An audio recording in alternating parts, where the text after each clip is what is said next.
ರಾಜ್ಯದಲ್ಲಿ ಇಲ್ಲಿವರೆಗೂ ಕೂಡ ಕಂಡು ಕೇಳರಿಯದ ರೀತಿಯಲ್ಲಿ ಬರಗಾಲ ಬಂದು ಆವರಿಸಿಕೊಂಡಿದೆ.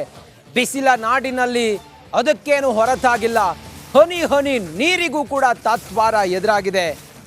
ಕಲಬುರಗಿ ಜಿಲ್ಲೆಯಲ್ಲಿ ಕುಡಿಯುವ ನೀರಿಗೆ ಹಾಹಾಕಾರ ಶುರುವಾಗಿದೆ.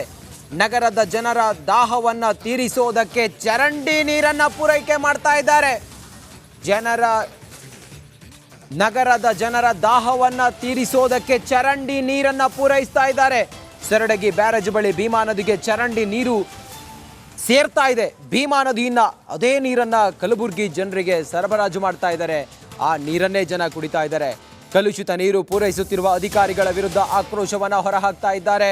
ಕಲಬುರಗಿ ಭಾಗದ ಜನ ಚರಂಡಿಯ ನೀರು ನದಿಗೆ ಸೇರ್ತಾ ಇದೆ. ನದಿಗೆ ಸೇರಿದ ನೀರು ಸಂಪೂರ್ಣವಾಗಿ ಮಲಿನ ಆಗಿದೆ.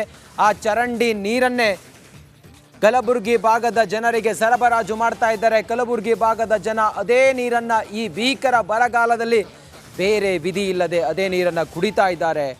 ಕಲುಷಿತ ನೀರನ್ನು ಪೂರೈಸುತ್ತಿರುವ ಅಧಿಕಾರಿಗಳ ವಿರುದ್ಧ ಆಕ್ರೋಶವನ್ನು ಹೊರಹಾಕಿದ್ದಾರೆ. ಕಲಬುರಗಿಯ ಚರಂಡಿ ನೀರೇ ವಾಪಸ್ ಕಲಬುರಗಿ ನಗರಕ್ಕೆ ಸಪ್ಲೈ ಆಗ್ತಾ ಇದೆ. ಕಲಬುರಗಿ ನಗರದ ಚರಂಡಿ ನೀರು ಭೀಮಾ ನದಿಗೆ ಸಪ್ಲೈ ಆಗುತ್ತೆ. ಸರಡಗಿ ಬ್ಯಾರೇಜ್ ಬಳಿಯ ಭೀಮಾ ನದಿಗೆ ಚರಂಡಿಯ ನೀರು ಸಪ್ಲೈ ಆಗುತ್ತೆ. ಅದೇ ನೀರನ್ನು ಮತ್ತೆ ಕಲಬುರಗಿ ಜನರಿಗೆ ಈ ನೀರನ್ನು ಸರಬರಾಜು ಮಾಡ್ತಾರೆ. ಅದೇ ನೀರನ್ನು ಜನ ವಿಧಿ ಇಲ್ಲದೆ ಕುಡಿತಾರೆ. ರೋಗ ರುಜಿನಗಳು, ಸಾಂಕ್ರಾಮಿಕ ಕಾಯಿಲೆಗಳು ಹೆಚ್ಚಾಗ್ತಾ ಇದೆ. ಫಿಲ್ಟರ್ ಆಗಿದ್ರೆ ಚರಂಡಿ ನೀರು ಕಪ್ಪಾಗಿ ಜನರಿಗೆ ಯಾಕೆ ಪೂರೈಕೆ ಆಗುತ್ತೆ ಅಂತೇಳಿ ಜನ ಕೇಳ್ತಾ ಇದ್ದಾರೆ. ಭೀಮಾ ನದಿಯ ನೀರು ಫಿಲ್ಟರ್ ಮಾಡುವುದಾಗಿ ಪಾಲಿಕೆ ಹೇಳುತ್ತೆ. ಫಿಲ್ಟರ್ ಮಾಡಿದ್ರೂ ಕೂಡ ನೀರು ಯಾಕೆ ಕಪ್ಪಾಗಿ ಬರುತ್ತೆ ಅಂತೇಳಿ ಜನ ಕೇಳ್ತಾ ಇದ್ದಾರೆ. ಮತ್ತೊಂದು ಕಡೆಯಲ್ಲಿ ಚರಂಡಿ ನೀರು ಭೀಮಾ ನದಿಗೆ ಪೂರೈಕೆ ಆಗ್ತಿರುವ ಮಾಹಿತಿಯನ್ನು ಹೊಂದಿರುವ ಪಾಲಿಕೆ ಅಧಿಕಾರಿಗಳು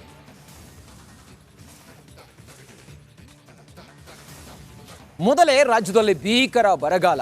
ಈ ಬರಗಾಲದ ಸಮಯದಲ್ಲೂ ಕೂಡ ಗದಗ ಭಾಗದ ರೈತರು ಸಾಲ ಸೋಲ ಮಾಡಿ ಕಡಲೆ ಬೆಳೆಯನ್ನ ಬೆಳೆದಿದ್ರು. ಬೆಳೆದಂಥ ಬೆಳೆ ಉತ್ತಮ ಇಳುವರಿಯೂ ಕೂಡ ಬಂದಿತ್ತು. ಯಾರೋ ಒಬ್ಬ ವ್ಯಾಪಾರಿಯನ್ನ ನಂಬಿ ಕೋಟ್ಯಾಂತರ ರೂಪಾಯಿ ಆ ಕಡಲೆ ಬೆಳೆಯನ್ನ ಮಾರಾಟ ಮಾಡಿದ್ರು. ಆದರೆ ಆ ವ್ಯಾಪಾರಿ ಆ ರೈತರಿಗೆ ಮಹಾ ಮೋಸ ಮಾಡಿದ್ದಾನೆ. ಈ ಕುರಿತಾಗಿ ಒಂದು ಎಕ್ಸ್ಕ್ಲೂಸಿವ್ ವರದಿ ಇದೆ, ನೋಡೋಣ ಬನ್ನಿ.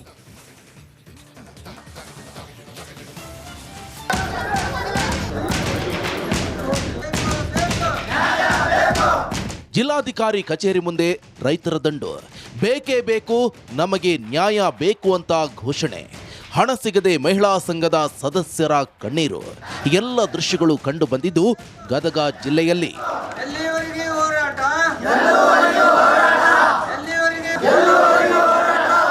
ಅಂದ ಹಾಗೆ ಗದಗ ಜಿಲ್ಲೆ ಹಲವು ಗ್ರಾಮದ ರೈತರು ಮೋಸ ಹೋಗಿದ್ದಾರೆ. ಕುರ್ತಕೋಟೆ, ಅಂತೂರು, ಬೆಂತೂರು, ಬೆಂಕದಕಟ್ಟಿ, ಶಾಗೋಟಿ, ಚಿಕ್ಕಹಂದಿಗೋಳ ಸೇರಿದಂತೆ 10ಕ್ಕೂ ಹೆಚ್ಚು ಗ್ರಾಮದ ರೈತರಿಗೆ ವ್ಯಕ್ತಿಯೊಬ್ಬ ಧೋಖಾ ಮಾಡಿದ್ದಾನೆ. ದಾವಣಗೆರೆ ಮೂಲದ ಮಾರುತಿಗೌಡ ಎಂಬಾತ ಕೋಟ್ಯಾಂತರ ರೂಪಾಯಿ ಪಂಗನಾಮ ಹಾಕಿದ್ದಾನೆ. ಅಷ್ಟಕ್ಕೂ ಆಗಿದ್ದೇನು ಅಂತ ಹೇಳ್ತೀವಿ ಕೇಳಿ. ದಾವಣಗೆರೆ ಮೂಲದ ವಂಚಕ ಮಾರುತಿಗೌಡ ಗ್ರಾಮಗಳಲ್ಲಿನ ಸ್ವಸಹಾಯ ಸಂಘದ ಮಹಿಳೆಯರನ್ನ ಸಂಪರ್ಕ ಮಾಡಿದ್ದಾನೆ. ನೀವು ರೈತರಿಂದ ನನಗೆ ಕಡಲೆ ಮಾರಾಟ ಮಾಡಿಸಿದ್ರೆ ಕಮಿಷನ್ ನೀಡೋದಾಗಿ ಹೇಳಿದ್ದಾನೆ. ಜಿಲ್ಲೆಯ 10 ಗ್ರಾಮಗಳ ಮಹಿಳಾ ಸಂಘದ ಸದಸ್ಯರು ಆತನಿಗೆ ಗ್ರಾಮದ ರೈತರಿಂದ ಕಡಲೆ ಮಾರಾಟ ಮಾಡಿಸಿದ್ದಾರೆ. ಆದರೆ ಮಾರುತಿಗೌಡ ಈಗ ಸಂಘದ ಮಹಿಳೆಯರ ಕೈಗೆ ಸಿಗ್ತಾ ಇಲ್ಲ. ಪರಿಣಾಮ ರೈತರು ಸಂಘದ ಮಹಿಳೆಯರನ್ನ ಹಣ ಕೊಡಿಸುವಂತೆ ಪಟ್ಟು ಹಿಡಿದಿದ್ದಾರೆ, ಕಣ್ಣೀರು ಹಾಕ್ತಿದ್ದಾರೆ. ನಮ್ಮ ಜಿಲ್ಲೆದ್ರಿ 9 ಕೋಟಿ ರೂಪಾಯಿ ಬರ್ಬೇಕ್ರಿ ಸರ. ಇಷ್ಟು ಹಳ್ಳಿದು 400 ಸದಸ್ಯರು ಅದಾರ ರೀ ಸರ. ಅಷ್ಟ್ರದ್ದು 9 ಕೋಟಿ ರೂಪಾಯಿ ಬರ್ಬೇಕ್ರಿ ಸರ. ಇದನ್ನು ನಮ್ಮ NRLM ಸ್ಟಾಪ್ ಜಗದೀಶ್ ಸರ್ ಅಂತೇಳಿ ಕಳಿಸಿದ್ರಿ ಸರ. ಅವ್ರ ಜೊತೆಗೆ ಮಾರುತಿಗೌಡ ಅಂತೇಳಿ ಬೈಯರ್ನ ಕರೆಸಿದ್ರಿ. ಪ್ರೈವೇಟ್ ಯಾವುದು ನಮ್ಮ ಸರ್ಗಳಿಗೆಲ್ಲ ಮಾಹಿತಿ ರೀ ಸರ. ನಮಗೆ ಅವ್ರು ಬಂದಿದ್ದಾರೆ, ನಮ್ಮ ಸ್ಟಾಫ್ ಬಂದಿರೋದಾರ ಅನ್ನೋದು ದೃಷ್ಟಿ ಇಟ್ಕೊಂಡು ನಾವು ಮಾಡಿದ್ದೀವಿ ರೀ. ನಮ್ಮ ಮಹಿಳೆಯರಿಗೆ ಸ್ವಸಹಾಯ ಸಂಘದಿಂದ ಒಂದು ರೂಪಾಯಿ ಉಳ್ಸಾಕ್ ಬಂದಿದ್ದಾರೆ ಅಂತ ಹೇಳಿ ಮಾಡಿದ್ದೀವಿ ರೀ ಸರ. ಇನ್ನು ಮಾರುಕಟ್ಟೆ ದರಕ್ಕಿಂತ 100 ರೂಪಾಯಿ ಹೆಚ್ಚಿನ ಬೆಲೆಗೆ ರೈತರು ಮಹಿಳಾ ಸಂಘದ ಮಧ್ಯಸ್ಥಿಕೆಯಲ್ಲಿ ಕಡಲೆ ಮಾರಾಟ ಮಾಡಿದ್ದಾರೆ. 10 ಗ್ರಾಮದ ರೈತರಿಂದ 9 ರಿಂದ 10 ಕೋಟಿ ರೂಪಾಯಿ ಮೌಲ್ಯದ ಕಡಲೆ ಹಣ ನೀಡದೆ ವ್ಯಾಪಾರಸ್ಥ ಪರಾರಿಯಾಗಿದ್ದಂತೆ.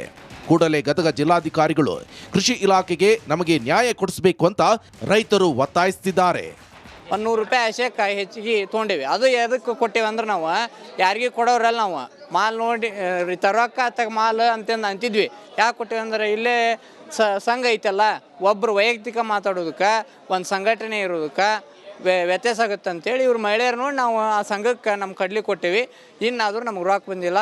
ಸರ್ಕಾರದವರು ಇಲ್ಲಿ ಹಿರಿಯ ಮಟ್ಟದ ಅಧಿಕಾರಿಗಳು ನಮ್ಗೆ ರೊಕ್ಕ ಕೊಡಕ್ಕೆ ತಾವು ನಮ್ಮ ರೈತರ ಪರವಾಗಿ ನಾವು ಮನವಿ ಇನ್ನು ಗದಗ ಜಿಲ್ಲಾಡಳಿತ ಭವನದ ಮುಂದೆ ಕಳೆದ 2 ದಿನಗಳಿಂದ ರೈತರು ಪ್ರತಿಭಟನೆ ಮಾಡ್ತಿದ್ದಾರೆ. ಜಿಲ್ಲಾಡಳಿತವೇ ನಮಗೆ ನ್ಯಾಯ ಕೊಡಿಸಬೇಕು ಅಂತ ರೈತರು ಪಟ್ಟು ಹಿಡಿದಿದ್ದಾರೆ. ರೈತರಿಗೆ ಜಿಲ್ಲಾಡಳಿತ ಅದ್ಯಾವ ರೀತಿ ನ್ಯಾಯ ಕೊಡಿಸುತ್ತೆ ಕಾದು ನೋಡಬೇಕು. ಮಂಜು ಪತ್ತಾರ, ರಿಪಬ್ಲಿಕ್ ಕನ್ನಡ, ಗದಗ.